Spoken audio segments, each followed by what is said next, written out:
Let me ask you something. Have you ever walked into a room and immediately felt like someone had already decided you didn't belong there? Maybe it was a coworker who talked over you every time you opened your mouth. Maybe it was someone at a social event who looked right through you when you spoke. Or maybe it was a person in your own circle, someone who never said anything outright, but made it very clear through their tone, their body language, and the way they treated your opinions that they consider themselves a level above you. And here's the thing, it's not always obvious. It's not always someone being flat out rude. Sometimes it's subtle. A dismissive comment dressed up as a joke, a look exchanged between two people when you make a suggestion, a conversation that moves on before you finished your sentence. But you feel it, and once you feel it, it sticks with you. So what do most people do in that situation? Some people try harder. They talk more, explain more, push more, hoping that if they just make themselves visible enough, the other person will finally take them seriously. Others go quiet. They pull back, avoid the conflict, tell themselves it doesn't matter, even when it clearly does. And here's the honest truth. Neither one of those approaches actually changes anything. Because the problem isn't how much you're saying or how much you're staying silent. The problem is that you're reacting. And when you're reacting, you're not the one driving the situation. So in this video, that's exactly what we're going to talk about. How to stop reacting and start positioning.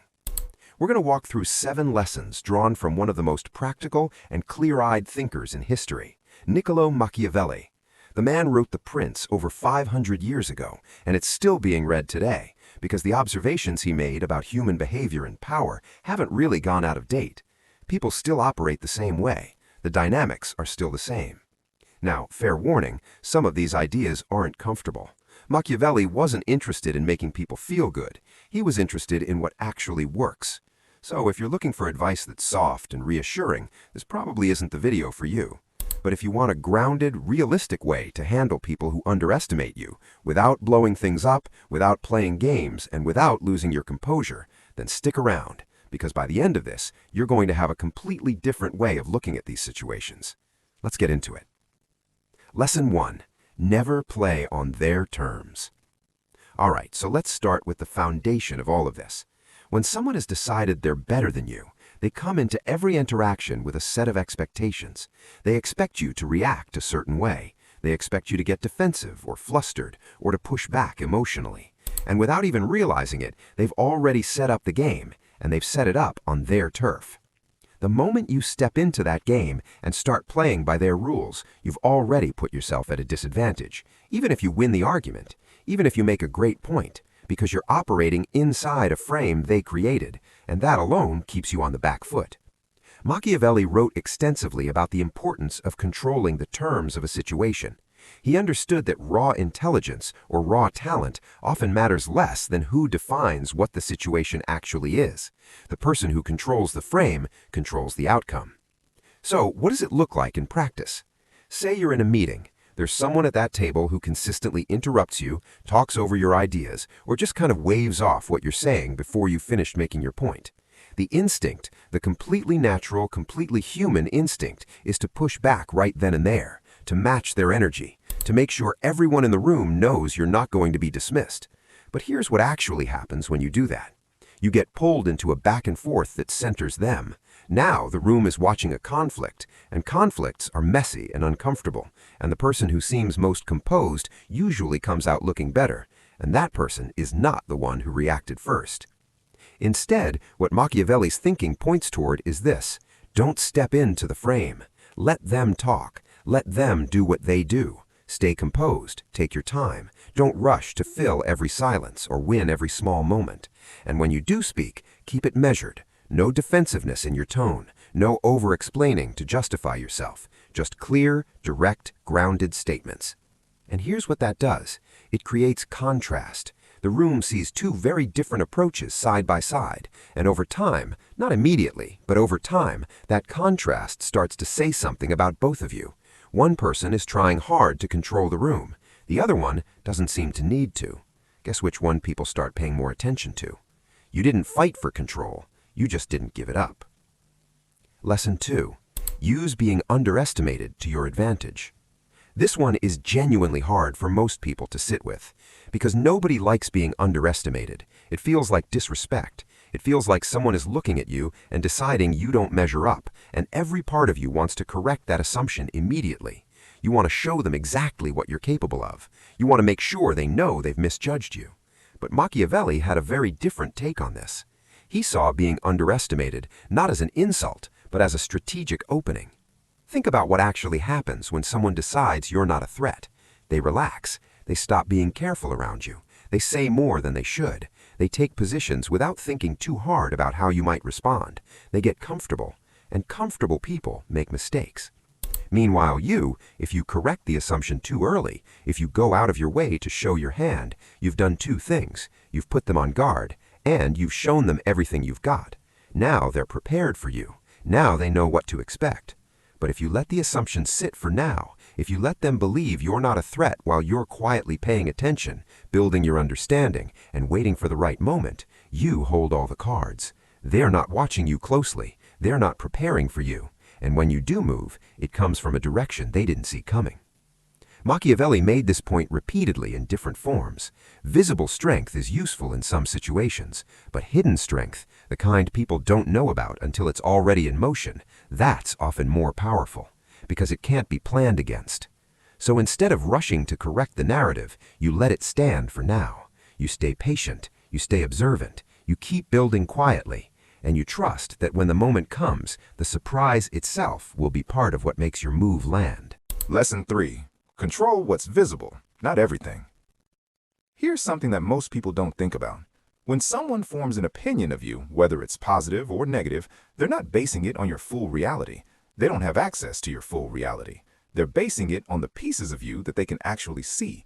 Your behavior in shared spaces, how you respond when things don't go your way, whether you seem rattled or steady, whether you're predictable or hard to read. That's it. That's what people are working with. Machiavelli understood this clearly. He wrote about perception as if it were almost more important than reality itself, because in terms of how people respond to you, it is. You could be the most capable person in the room and still be treated as an afterthought if what's visible doesn't reflect that. And on the flip side, you can shift how people see you entirely by being deliberate about what you put in front of them. So what does that look like? It starts with how you respond, or more specifically, how often you choose not to respond. Every interaction you have is showing people something. If someone makes a dismissive comment and you get visibly irritated, that's data. If someone takes a subtle dig at you and you match their energy, that's data too. But if someone does either of those things and you stay completely even, you don't flinch, you don't perform, you just keep moving at your own pace, that creates a very different impression. It creates uncertainty. They expected a reaction, they didn't get one, and now they're the ones wondering what you're thinking, what you're planning, what you're made of. You flip the dynamic without saying a word.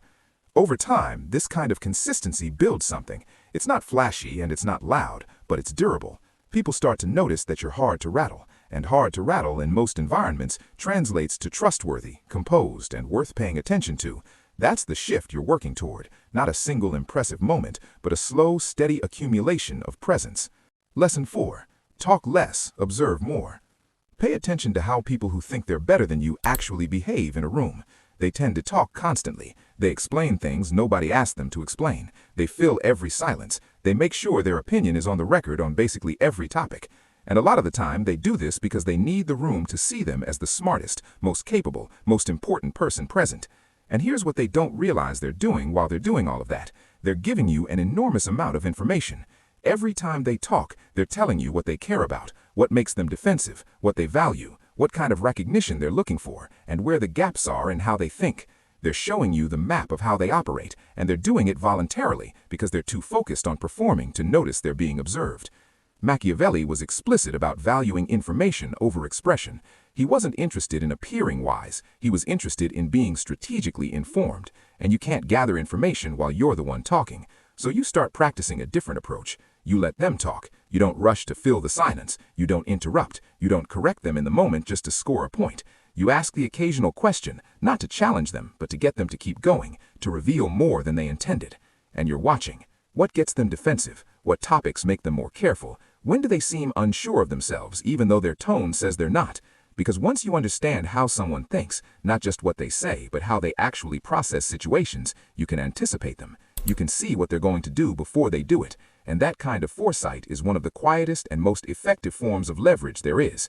You don't need to confront someone directly when you already know how they're going to move. Lesson 5. Timing is everything. One of the most common mistakes people make in these situations is trying to win in real time. Someone says something dismissive and they want to respond right then. Someone undermines them in front of others and they feel like they need to address it immediately. They want the record to be set straight. They want the room to see the correction happen live. And sometimes that impulse leads to rushed responses, emotional reactions, saying something in the moment that feels satisfactory but doesn't actually serve them, or worse, hands the other person an easy target. Machiavelli spent a lot of time thinking about timing. He believed that situations are fluid, they evolve, they shift, they create opportunities if you're patient enough to wait for them. Acting too early, before conditions are right, is often just as costly as not acting at all. So the approach here is restraint. You let things develop. You resist the pull to respond immediately. You watch how the situation unfolds naturally, because situations have a way of developing on their own if you give them space. And what often happens is this. The person who's been dismissive overextends. They get overconfident. They stake out a position too aggressively, or they say something that doesn't sit well with the people around them, or they make a call that doesn't pan out, and the credibility they were leaning on starts to thin out on its own. That's when you move. Not with a lengthy rebuttal or a drawn-out confrontation, just one clear, well-positioned move, a well-timed observation, a calm, grounded response in a moment when others are losing their footing. The power of that moment comes precisely from the fact that you've been patient. One clear action at the right time carries more weight than 10 reactions scattered across the wrong moments. That's what Machiavelli understood about timing. It's not about speed, it's about knowing when conditions are actually in your favor. Lesson 6. Build quiet alliances. Here's where a lot of people get this wrong. When someone is making your life difficult, dismissing you, talking over you, treating you like you're less capable than you are, it feels intensely personal. It feels like it's between the two of you. And so most of the focus goes toward that one relationship, that one person, that one dynamic.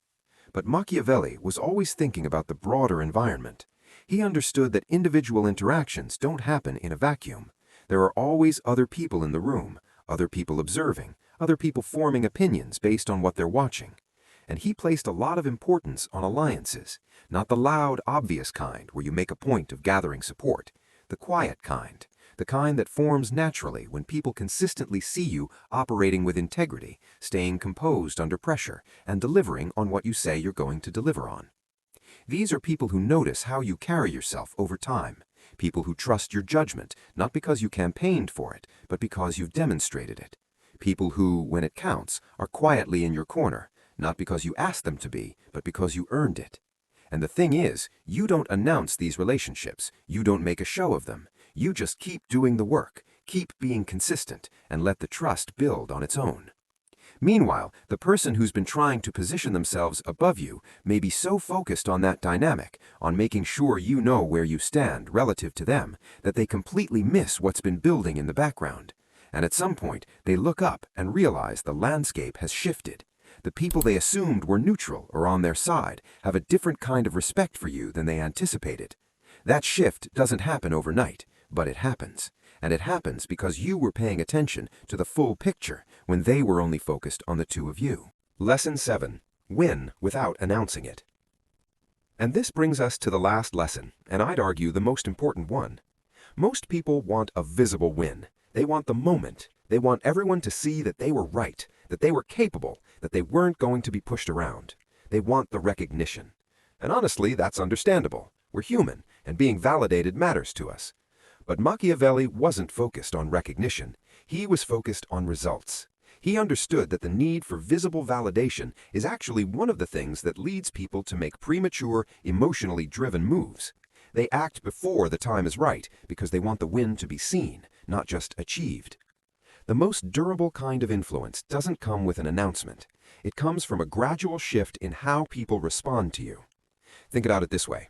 If the person who used to talk over you starts listening more carefully when you speak, if their tone toward you becomes more measured over time, if they start checking in with you before making decisions they used to make without you, that's the outcome. That's what you were working toward. And you didn't get there by winning an argument in a conference room. You didn't get there by making them look bad in front of the team. You got there by being consistent, patient, and deliberate over a period of time, and those things compounded quietly until the balance just shifted. That's what Machiavelli meant when he pointed toward results over recognition. The win that sticks isn't the one that gets applauded in the moment. It's the one that changes the dynamic permanently, without needing to be announced. So let's bring this all together. Dealing with people who think they're better than you is one of those situations that can pull a lot of emotional energy out of you if you let it. And most people do let it, because it's personal, and it stings, and it's hard not to take it that way. But what Machiavelli was really pointing toward, across all 7 of these lessons, is a shift in how you see these situations entirely. Instead of seeing them as something that's happening to you, you start seeing them as something you can navigate. You stop reacting from emotion and start thinking in terms of positioning. You stop trying to win moments and start thinking about how the whole dynamic plays out over time. None of this is about being cold or calculated in some dramatic way. It's just about being smart, paying attention, staying patient, building quietly, and trusting that consistent, deliberate action leaves a mark even when nobody's watching it happen. The people who master this don't make a lot of noise about it. They don't announce what they're doing or need others to validate that it's working. They just keep moving, keep building, and let the results tell the story. And eventually, not immediately, but eventually, the people who underestimated them figure out that they got it wrong. That's the shift you're working toward. And now you have a clearer picture of how to get there. If this kind of thinking is useful to you, the practical stuff, the real-world application of ideas that actually hold up, then subscribing to this channel is probably worth your time. That's what we focus on here. No fluff, no motivation speeches, just grounded breakdowns of the concepts and strategies that help you navigate people and situations more effectively. Hit subscribe if that sounds like something you want more of. And if there's a specific topic you'd like us to cover, a situation you're dealing with, a dynamic you want to understand better, drop it in the comments. We read them, and a lot of the videos on this channel come directly from what people are actually asking about. That's it. See you in the next one.